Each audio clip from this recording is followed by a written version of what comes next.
My wife handed me divorce papers on my birthday. Not a cake, not a gift, not even a fake smile. Just a white envelope sliding across the dining table while the candles on a small store-bought cake slowly burned themselves out. For a few seconds, I honestly thought it was some kind of joke. Then I saw her signature. Victoria Carter. My wife. The woman I'd spent 8 years loving. The woman I'd spent 8 years choosing. The woman who couldn't even look me in the eyes.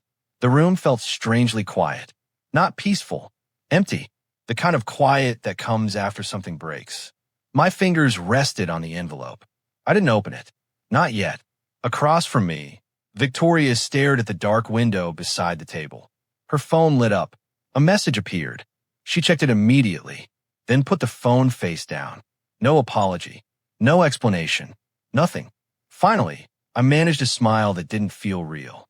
Happy birthday to me. Her shoulders moved slightly. Not enough to be guilt. Not enough to be regret. Just discomfort. Ethan, the way she said my name sounded tired. Like she had already practiced this conversation 100 times.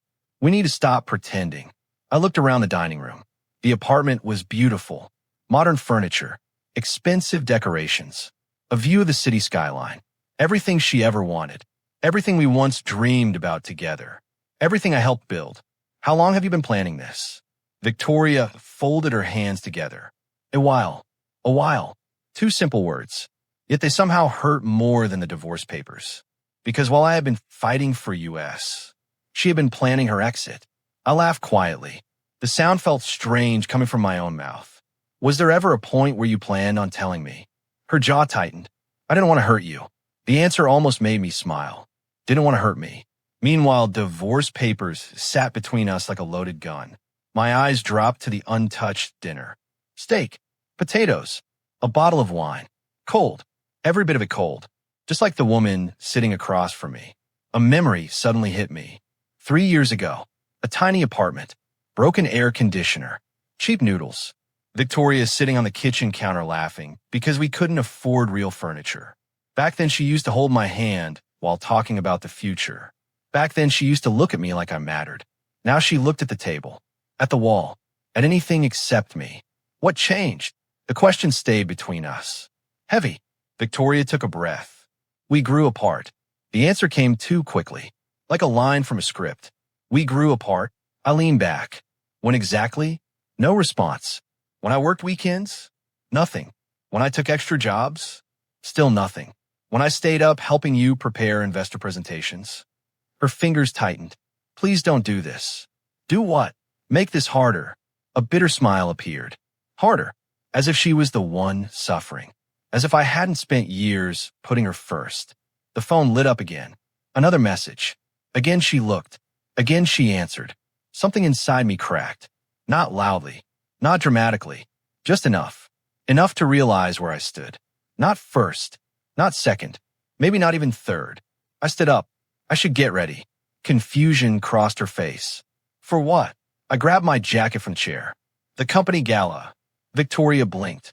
For a moment, she looked surprised. Then she nodded. Right. My birthday. Our divorce.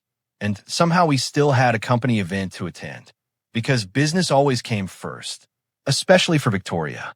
The ballroom sparkled with money. Crystal lights. Expensive suits. Champagne glasses. Powerful people. Victoria belonged here. Everyone knew her name. Everyone wanted her attention. Everyone admired her success.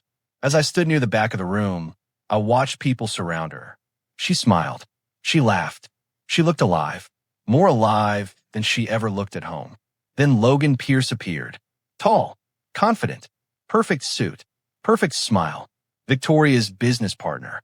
The man who seemed to spend more time with my wife than I did. He stepped beside her. A photographer raised a camera. Victoria didn't move away. Didn't correct anyone. Didn't mention her husband. Flash. Another photo. Then another. Someone nearby chuckled. They looked perfect together. My stomach dropped. Nobody corrected him. Not Victoria. Not Logan. Nobody. I stood there listening. Invisible. A stranger at my own wife's event. A waiter passed by. I grabbed a glass. Not because I wanted a drink. Just because I needed something to hold. Across the room, Victoria noticed me. Our eyes met. For 1 second. Then she turned back to Logan, back to the investors, back to the life that no longer included me. Daniel appeared beside me. My best friend looked from me to the stage. Then back again. You're leaving, aren't you? I didn't answer. His expression darkened. About time. I stared into my drink. You knew. I knew you were drowning. Daniel shook his head. The question is whether you finally noticed. Before I could answer, applause erupted across the ballroom. Victoria stood at the podium. Confident, elegant, untouchable. The audience loved her. So did I. That was probably my biggest mistake. The drive home felt longer than usual. Victoria arrived nearly an hour after me. The apartment door opened, closed, then silence. She placed her purse down carefully, like she was afraid sudden movements would make everything worse. I was still sitting at the dining table. The envelope remained unopened. The cake remained untouched. The candles had melted into little pools of wax. Victoria stopped across from me. We should finish this. My hand finally reached for the envelope. Paper crackled beneath my fingers. One signature, then another line waiting for mine. Years of marriage reduced to a few pages. I stared at them for a long time. Then I noticed something, a small gift box near the cake. The present I bought for her. A bracelet, nothing expensive, just something I thought she'd like. Still wrapped, still unopened. She followed my gaze. Neither of us spoke. That tiny box somehow hurt more than the divorce papers, because it represented everything. My effort, my hope, my stupidity. I stood up slowly. I'm going to stay somewhere else tonight. Victoria closed her eyes briefly. Maybe relief, maybe sadness. I honestly couldn't tell anymore. Ethan. The words faded before they fully formed. I picked up my bag, then the gift. The one she never bothered opening. The one I suddenly didn't want her to have. At the door, I waited. Part of me hoped she'd stop me. Fight for us. Give me one reason to stay. One. Just one. Nothing came. Behind me, the apartment remained quiet. I opened the door, walked out, and left. Half an hour later, I sat alone in my car outside a 24-hour coffee shop. Rain tapped softly against the windshield. My phone buzzed. A message notification. For a second, hope betrayed me.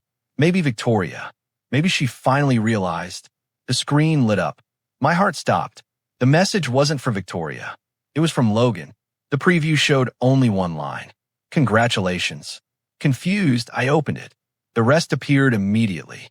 Congratulations to Victoria on finally getting rid of the burden. I stared at the screen. My fingers froze. The rain continued outside. Cars passed. People walked by. But all I could see were those words. Finally getting rid of the burden. Not surprise. Not sympathy. Not confusion. Congratulations. Logan already knew. Before me. Before the divorce papers. Before tonight. Before my birthday ended. The phone slowly lowered into my lap. A cold realization settled inside me. My marriage hadn't ended tonight. It may have been ending for a very long time. And I was the last person to find out. 3 days after my birthday, I was sitting beside a hospital bed instead of a divorce lawyer. The room smelled like medicine and disinfectant. Machines hummed softly near the window.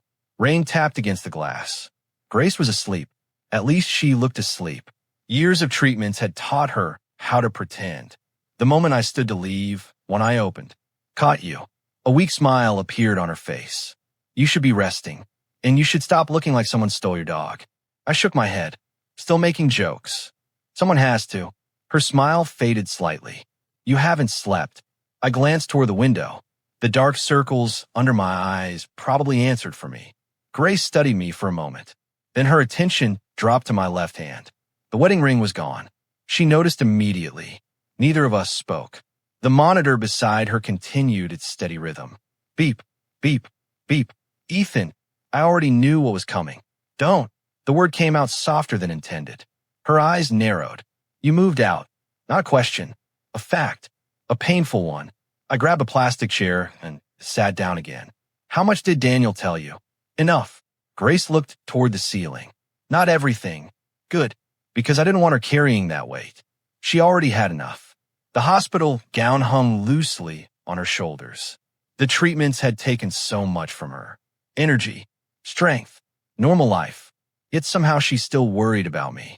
Meanwhile, my wife couldn't even ask why I'd been disappearing for months. The thought left a bitter taste in my mouth. Grace noticed. Victoria? I rubbed my forehead. Let's talk about something else. That's a yes. Neither of us laughed. A nurse entered with paperwork. After checking a few numbers, she placed a folder on the table beside me. Admission forms for next week's treatment. I nodded. The nurse left. Grace stared at the folder, then at me. A shadow crossed her face. You paid already, didn't you? I reached for the papers. Too late. She had already seen the receipt attached inside. Thousands of dollars. Again, her eyes closed. Ethan, the guilt in her voice hit harder than any argument. This isn't your fault, but it is. No, it is. She turned away. If I wasn't sick. Stop. The word came out sharper than expected. Grace flinched. Immediately, I regretted it.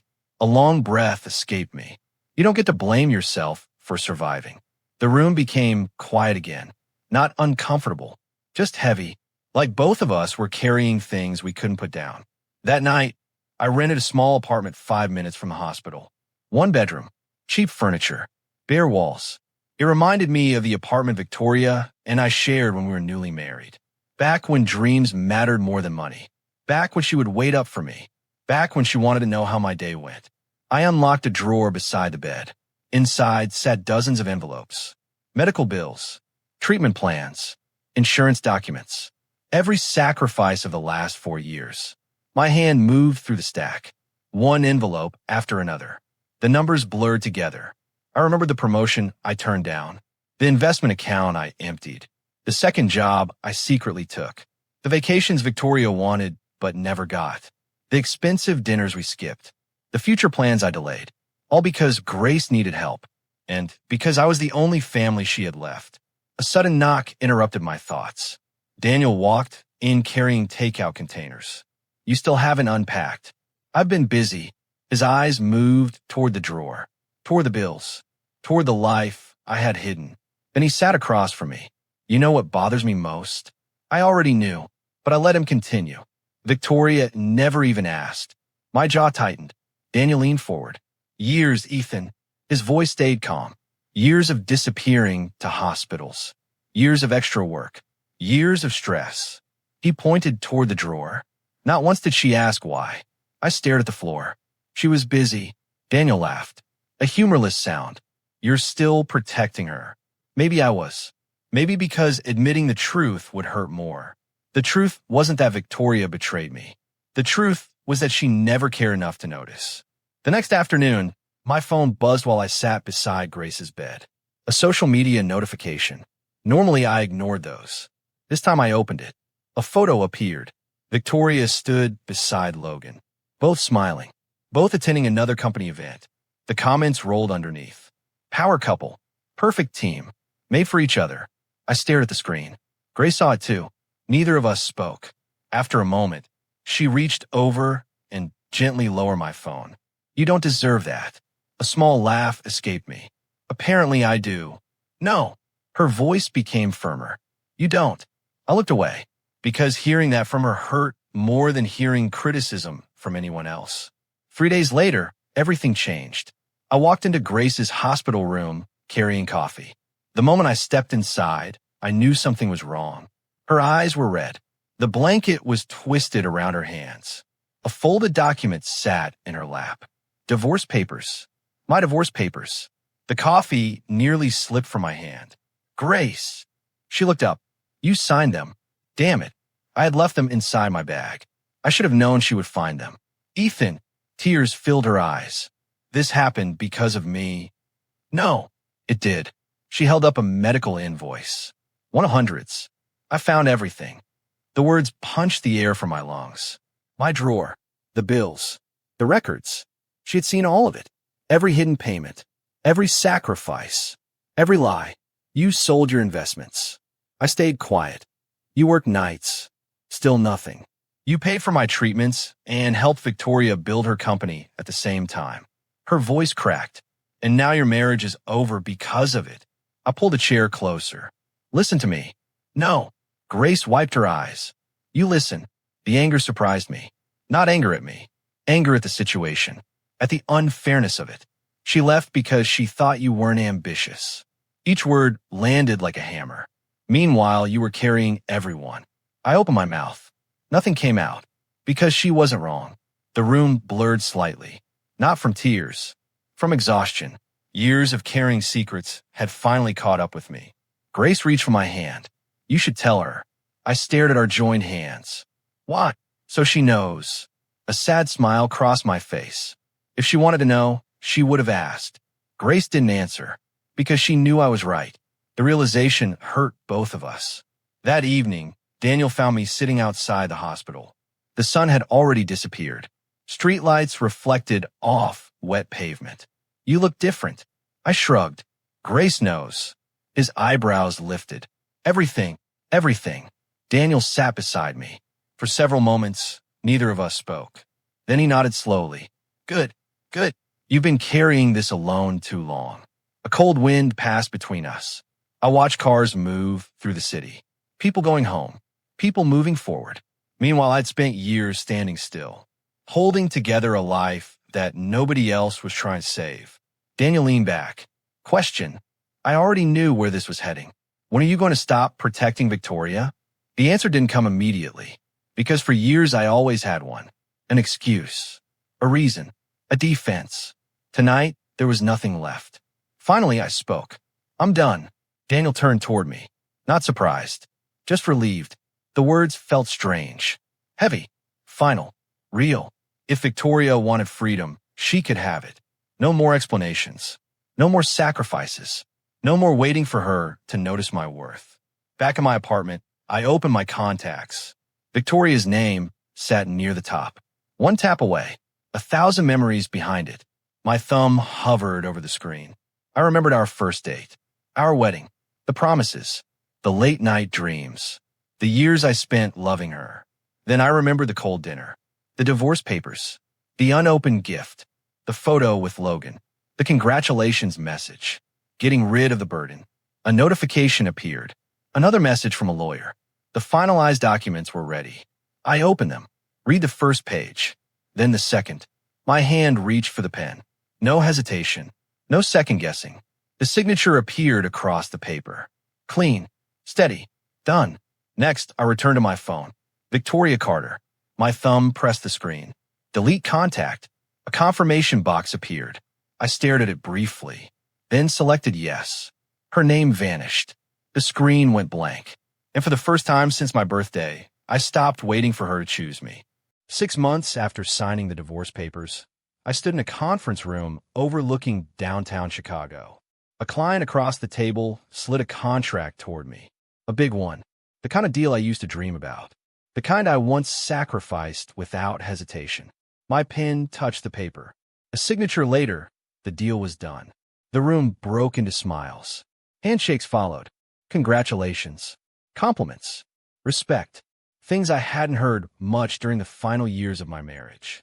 Daniel waited until everyone left. Then he tossed a folder onto the table. 3 more clients this week. I stared at him. You're enjoying this way too much. Of course I am. He dropped into a chair.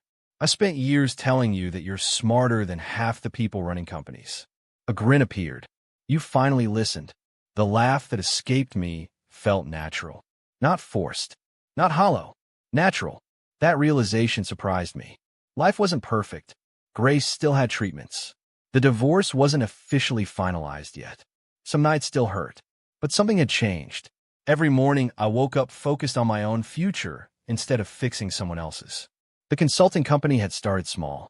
1 client, then 3, then 10. Word spread quickly. Soon businesses were paying me for ideas I once gave away for free. The same ideas Victoria used to dismiss. The same ideas she never wanted to hear about because her company always came first. Daniel stood. By the way, his expression became more serious. Victoria's company lost another major account. I leaned back. That's unfortunate. The answer sounded calm. Months ago, I would have worried. Months ago, I would have called her. Months ago, I would try to help. Now, nothing. Just a fact. A business update. Daniel noticed. A slow smile crossed his face. There he is. Who? The guy who finally understands that not every fire is his responsibility. Across town, Victoria's company was burning. Not literally, but close enough. I learned that from industry gossip. The business world loved success. It loved failure even more, especially public failure. A former colleague called one afternoon. "Have you heard about Logan?" I swiveled my chair toward the window. "What about him?" He pushed through a huge expansion plan. The voice lowered. It backfired. Apparently, Logan had convinced investors to rush into projects that weren't ready. Money disappeared. Deadlines collapsed. Clients grew angry. Meanwhile, Victoria spent every day cleaning up messes she never created. Part of me wanted to feel satisfied. Instead, I mostly felt tired, because deep down I knew something. Logan wasn't the real problem. He was just the latest one. The real problem had always been Victoria's belief that success could replace everything else. A week later, Grace sat outside the hospital cafeteria with a cup of tea. The weather had finally started warming up. Sunlight touched her face. Color had returned to her cheeks. Not completely, but enough. "You seem happier." The comment caught me off guard. I handed her a sandwich. "What makes you think that?" She pointed at me. That isn't helpful." A small laugh escaped her. "You smile more." The answer stayed with me, because she was right. The old version of me spent every day carrying pressure. Financial stress, marriage problems, secrets, fear. Now there was room to breathe. Grace stirred her tea. "Any news for Victoria?" "No." "You don't miss her?" The question landed harder than expected. I stared at the hospital garden. A long moment passed. Then I answered honestly. "I miss who I thought she was." Grace lowered her eyes. That answer seemed to hurt both of us. That same afternoon, Victoria walked into the house we once shared. At least that's what Daniel later told me. The property was already being prepared for sale. Most of my belongings were gone. The closet stood nearly empty. The side of the bed where I used to sleep held nothing but bare space. No jackets, no shoes, no books, no signs that I had ever lived there. According to Daniel, she stayed inside for nearly an hour, alone, walking through rooms filled with memories she had ignored. The dining table, the balcony, the kitchen, the place where she handed me divorce papers on my birthday, the place where I waited for her to stop me, the place where she didn't. That night, another call came, this time from the realtor. "Your ex-wife found a storage box." My grip tightened around the phone. A storage box. Immediately, I knew which one. The forgotten box from the guest room closet. The one I never bothered retrieving. The one filled with old paperwork. Medical paperwork. Hospital paperwork. Proof. 2 days later, my phone lit up with an unknown number. I almost ignored it. Almost. Then curiosity won. "Hello." Breathing. Nothing else. Just breathing. I already knew who it was. Victoria. The silence on the other end changed. Not surprise. Confirmation. Those records. Her voice sounded different. Smaller somehow. My eyes closed. "Here we go. You found them." Another pause. Then a shaky breath. "Why didn't you tell me?" The question nearly made me laugh. Not because it was funny. Because it was unbelievable. I walked toward my office window. Cars moved below. People rushed through their day. Life continued. "Tell you what. The hospital bills." Her words came quickly now. "The treatments. The payments. The investments you sold." I rested my forehead against the glass. Months ago, this conversation would have mattered. Now it felt strangely distant. "You never asked." Nothing came back. No defense. No argument. Just silence. Eventually, she spoke again. "I thought." The sentence died halfway. "You thought I wasn't ambitious." Another pause. Longer this time. Painful. Because we both knew it was true. "You helped my company." Her voice broke slightly. The startup years. The office lease. The emergency funding. My hand tightened around the phone. Money I had quietly provided. Money that could have gone elsewhere. Money I gave because I believed in us. Because I believed we were building something together. I didn't know where it came from. "You never asked that either." The line went quiet. Then came a sound I wasn't expecting. A shaky exhale. Not crying. Something worse. The sound of someone realizing they had been wrong for a very long time. "I have a meeting." The words felt cold. Necessary. True. "Ethan." I pulled the phone away. Then into the call. No anger. No satisfaction. Just distance. Later that evening, Victoria opened another folder. This one had been buried beneath the medical records. Inside sat old receipts, old transfers, old payment confirmations, years of sacrifices, a trail of evidence. Everything connected. The money she thought disappeared. The promotions I refused. The overtime hours. The investments I sold. Every missing piece finally fit together. The image she carried of me began falling apart. The lazy husband. The unmotivated husband. The husband holding her back. None of it matched the documents spread across her table. And the truth was much harder to face. 3 days later, I arrived at Grace's room carrying flowers. The moment I opened the door, I stopped. Someone was already there. Victoria. She stood beside the hospital bed. A folder rested in her hands. The same folder. The records. The bills. The receipts. Grace sat upright beneath her blanket. Neither woman noticed me yet. Victoria's fingers trembled around the papers. Grace's expression remained calm. Steady. Certain. Then Victoria spoke. A quiet question. One that told me everything. You knew. Grace met her gaze. Not with anger. Not with pity. Just truth. And in that moment, I realized Victoria had finally arrived at the place I'd lived for years. The place where excuses ended and reality began. You really didn't know? Grace's question hung in the hospital room.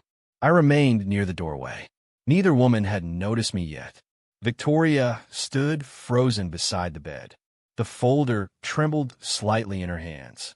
Pages filled with hospital records, payment confirmations, and treatment schedules peeked out from the top.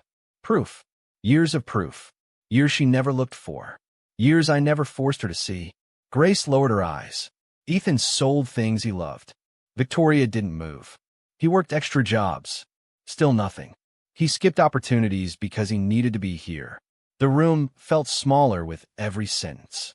Then Grace delivered the one truth that finally broke through. You weren't competing against another woman. Victoria blinked. You were competing against cancer. The folder slipped from her fingers. Papers scattered across the floor. Neither of them rushed to pick them up, because some things mattered more than paper, and some truths arrived too late. Victoria noticed me standing near the door. The color drained from her face. For a moment, she looked like she wanted to speak. Nothing came out. I walked over to Grace and handed her the flowers. These are for you. My sister smiled softly. Victoria remained silent, watching, waiting, the same way I had waited for years. The difference was simple. Now I wasn't the one hoping anymore. The first message arrived that evening. Then another. Then another. My phone lit up repeatedly while I worked. Victoria. Victoria. Victoria. The name kept appearing. I didn't block her. I didn't answer either. By midnight, there were 12 unread messages. The next morning, there were 18. 3 days later, there were 27. Most remained short. Can we talk? Please. There's something I need to explain. One message stayed on my screen longer than the others. I was wrong. Simple words. Words I once dreamed of hearing. Now they felt strangely empty. Not because they were fake, because they arrived after everything had already broken. A week later, she appeared outside my office. Daniel noticed her before I did. His eyebrows lifted.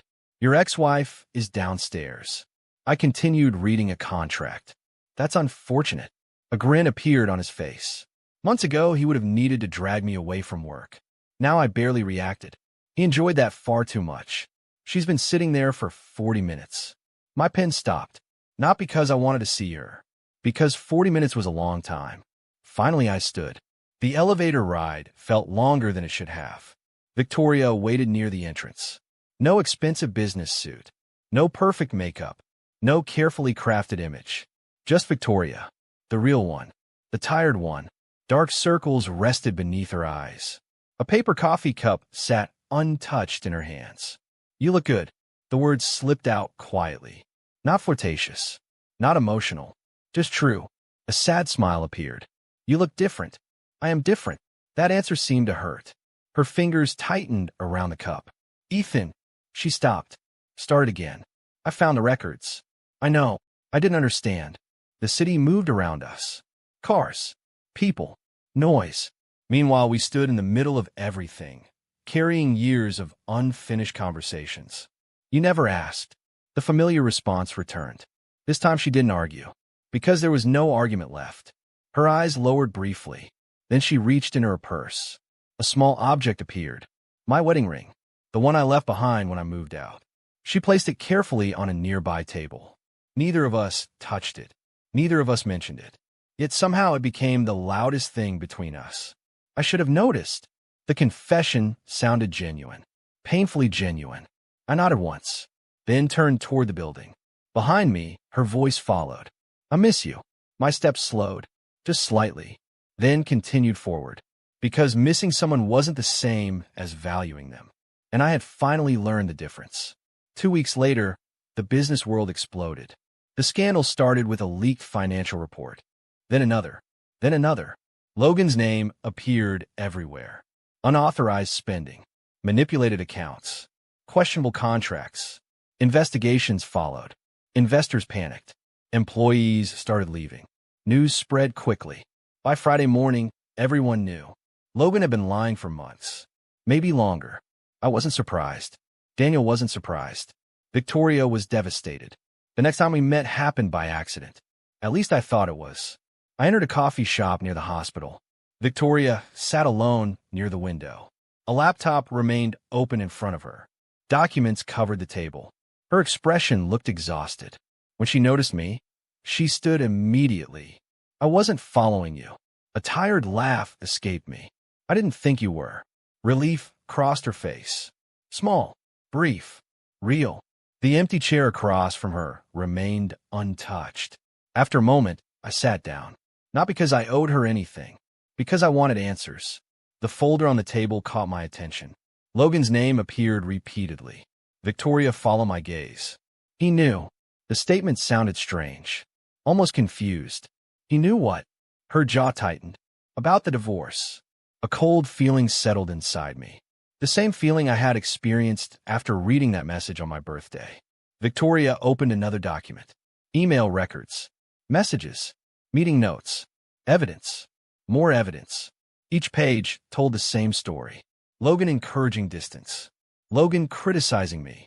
Logan pushing harder whenever our marriage struggled. Then came the final message. The one that explained everything. Victoria slid the page across the table. My eyes moved over the text. One sentence stood out. Once Ethan is gone, you'll finally focus on what matters. The date sat beneath it. Months before the divorce. Months. I leaned back slowly. The coffee shop suddenly felt too warm. Too crowded. Too loud. He wanted control. Victoria's voice sounded hollow. Of the company. She swallowed hard. And of me. Neither of us spoke for a while. Because some betrayals arrived in layers. And every layer hurt differently. The weeks that followed were brutal for her. Board members resigned. Investors disappeared.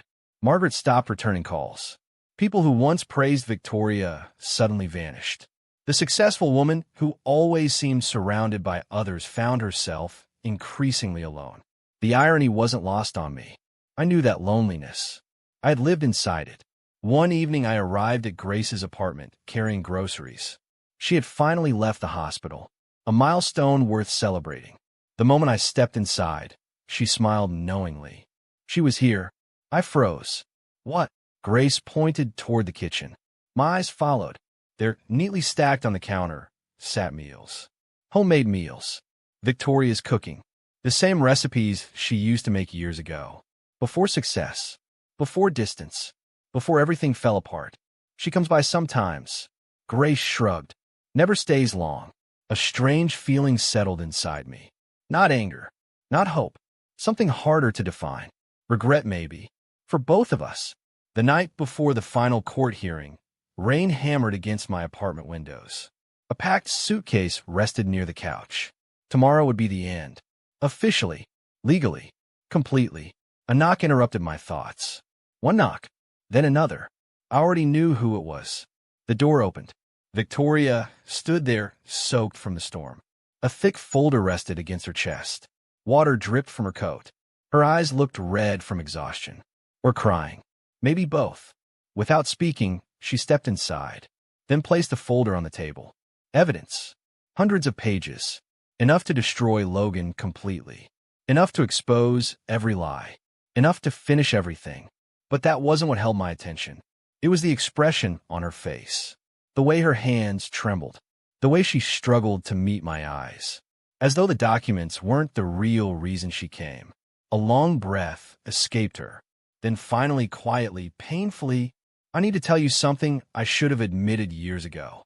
And suddenly, tomorrow's court hearing wasn't the only thing waiting for us. The rain had not stopped. Victoria stood in my apartment doorway, soaked from head to toe. The folder remained on the table between us. Evidence. Enough evidence to destroy Logan. Enough evidence to expose every lie he had built his career on. Yet that wasn't why she looked terrified. Her fear had nothing to do with Logan. It had everything to do with me. "I need to tell you something." Her voice barely rose above the sound of rain against the windows. I remained standing, waiting, listening. Victoria wiped moisture from her face. Rainwater, maybe tears. I couldn't tell anymore. Then the truth finally came out. I knew our marriage was struggling. A shaky breath followed. "I knew you were pulling away." Her fingers tightened around the edge of the table. "But instead of trying to understand why, I convinced myself it was your fault." The room felt strangely still. Not because her words surprised me, because I had waited years to hear them. And now they didn't change anything.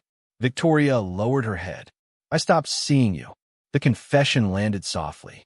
Painfully, I saw problems. I saw disappointment. I saw someone holding me back. Her voice cracked. "I stopped seeing my husband." Neither of us spoke for several seconds. The woman standing in front of me was finally honest. Maybe for the first time in years. But honesty arriving too late carried its own kind of tragedy. I loved success more than I loved us. The words hung in the air. No excuses. No blame. No defense. Just truth. Then she slid the folder closer. "Logan needs to answer for what he did." I opened it. Emails. Financial records. Messages. Internal reports. Everything. Page after page.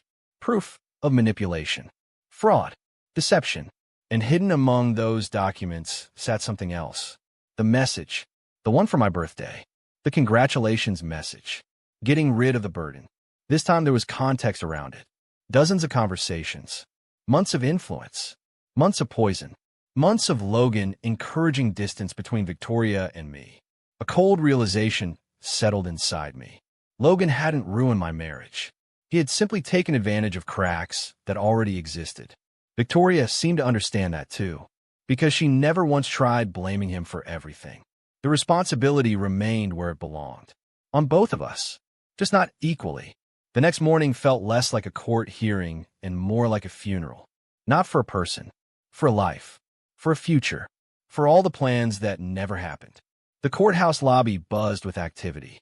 Lawyers. Clients. Families. Strangers. Meanwhile, I stood near a window with Daniel. "You okay?" His question was simple. My answer took longer. "Yeah." Daniel studied my face. Then nodded. Not because I sounded convincing. Because he knew me well enough to see the truth. I wasn't happy. I wasn't devastated. I was ready. Across the room, Victoria arrived carrying the same folder. She looked exhausted. The kind of exhaustion that sleep couldn't fix. Margaret wasn't with her. Neither was Logan. Neither was anyone. Success had brought crowds. Failure had brought empty space. Things moved quickly after that. The evidence entered official records. Investigators got involved. Corporate lawyers got involved. Board members started protecting themselves. Then came the collapse. Fast. Public. Brutal. Logan's name appeared across industry websites within days. Financial misconduct. Manipulation. Unauthorized transactions. Ethics violations. Investors fled. Business partners vanished. The same man who once walked into rooms like he owned them suddenly couldn't escape reporters. Daniel sent me a news article. Then another. Then another. Each one worse than the last. By the end of the week, Logan's career was finished. Not damaged. Finished. No dramatic revenge. No screaming confrontation. Just consequences. The kind that couldn't be argued away. The kind that arrived carrying receipts. The divorce hearing lasted less than an hour. Years of marriage reduced to paperwork. Signatures. Documents. Official stamps. The judge reviewed everything. Questions were answered. Formalities completed. Then it happened. The final signature. My hand moved steadily across the page. No hesitation. No shaking. No second thoughts. The same man who once begged internally for his marriage to survive no longer existed. The paper slid away. Done. Finished. Final. Victoria signed after me. Her hand paused briefly, then continued. The sound of the pen moving across paper somehow felt louder than everything else in the room. A marriage ending often sounds quieter than people imagine. When a hearing ended, most people left immediately. I stayed behind, not because I needed to, because something remained unfinished. Victoria stood near the courthouse steps. The morning sun had finally broken through the clouds. For a moment, neither of us moved. Then she walked closer. Not too close. Just enough. The distance between us felt symbolic. A few feet. 1,000 mistakes. I used to think happiness came after success. Her eyes remained fixed on the city beyond us. The next promotion. The next achievement. The next milestone. A sad smile touched her face. I kept chasing something that never stayed. I listened quietly, because there was nothing left to argue about. Nothing left to defend. Victoria finally met my gaze. And while I was chasing all of that, her voice softened. I lost the person who actually cared about me. The words hurt. Not because they were wrong, because they were true. A long moment passed. Then she laughed quietly. A broken sound. You know what's strange? I waited. I spent years trying to prove I didn't need anyone. Her eyes glistened. Now every room feels empty. The honesty in that statement felt heavier than any apology, because loneliness had finally introduced itself to her. The same loneliness I carried for years. 3 months later, life looked completely different. Grace finished her treatment. The day her doctor delivered the news, she cried before anyone else could. Good tears. The rare kind. The kind worth waiting for. The hospital hallways that once felt endless finally sat behind us. Daniel organized a small celebration. Nothing fancy, just friends. Food, laughter, life, real life. The kind that had been missing for years. My consulting company continued growing. New clients arrived monthly. New opportunities followed. The dreams I abandoned had somehow found their way back. Only this time, they belonged to me, not someone else's future. Mine. Victoria disappeared from public view for a while. Not completely, just enough. Occasionally I heard updates. The company survived. Barely. Many people left. Several partnerships ended. Trust proved much harder to rebuild than revenue. I never celebrated her struggles. Never enjoyed them. Pain wasn't entertaining when you once loved the person carrying it. 6 months after the divorce, our paths crossed one final time. A bookstore downtown. Of all places. She stood near a shelf by the window. A novel rested in her hands. When she noticed me, surprise flashed across her face. Then a smile appeared. Small, gentle, real. We spoke for a few minutes. Nothing dramatic. Nothing emotional. Just two people discussing life. The weather. Grace. Work. Normal things. The conversation eventually slowed. Both of us knew it was ending. Victoria glanced down briefly. Then back up. One final question remained. Did you ever stop loving me? The bookstore suddenly felt very quiet. Not awkward. Not painful. Just honest. My answer didn't come immediately. Because the truth deserved respect. A memory surfaced. The wedding. The tiny apartment. The birthday. The divorce papers. The hospital. Everything. Then I smiled. Softly. Genuinely. That's not the question that matters anymore. Her eyes shimmered. She understood. The answer wasn't yes. It wasn't no. The answer was that love alone had never been enough. And we both knew it. Victoria nodded slowly. No argument followed. No desperate plea. Just acceptance. The hardest kind. The healthiest kind. Then we said goodbye. The real goodbye. The next morning, sunlight spilled through my apartment windows. Coffee steamed beside me. The city slowly woke outside. My phone rested on the table. One unread message remained. Victoria's final message. Sent sometime during the night. I never opened it. Didn't need to. Whatever it contained belonged to the past. And the past had already spoken. My thumb moved across the screen. Delete conversation. A confirmation appeared. I pressed yes. The message thread vanished. Years disappeared with it. Not the memories. Not the lessons. Just the weight. The sun climbed higher above the city skyline. I watched it quietly. No anger remained. No bitterness. No need for revenge. The woman who once wanted freedom had finally learned what she lost. And I had finally learned my own worth. For years I survived. Now, at last, I was living,